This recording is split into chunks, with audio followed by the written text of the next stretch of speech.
दोस्तों आप देख रहे हैं भोजपुरी ऑफिशियल चैनल और आज हम बात करेंगे खेसारी भैया की फिल्म लिट्टी चोखा के रिलीज डेट के बारे में।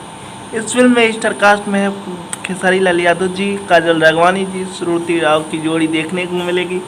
और इस फिल्म को डायरेक्ट किया है पराग पाटिल जी और इस फिल्म को प्रोड्यूस किया है प्रतीक सिंह जी। और ये फिल्म 12 तारीख से पूरे इंडिया में लग रही है, यानी कि इंडिया में ऑल ओवर इंडिया लग रही है। यूपी, बिहार, झारखंड, गुजरात, दिल्ली, मानो आधा इंडिया लग रहा है ये फिल्म। तो 12 तारीख से आप लोग जाइए लिट्टी चोखा फिल्म को देखिए। इस फिल्म की कहानी बहुत ही शानदार है और इसमें दो रोल में खेसारी भैया और काजल राघवानी जी नजर आएंगे।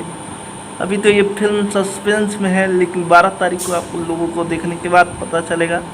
तो आप लोगों को ये न्यूज़ कैसा लगा जरूर ही कमेंट करके बताइए। और खेसारी भैया और काजल राघवानी जी के फैन हैं तो वीडियो को लाइक कीजिए और चैनल पे नए हैं तो चैनल को सब्सक्राइब और शेयर जरूर करिए।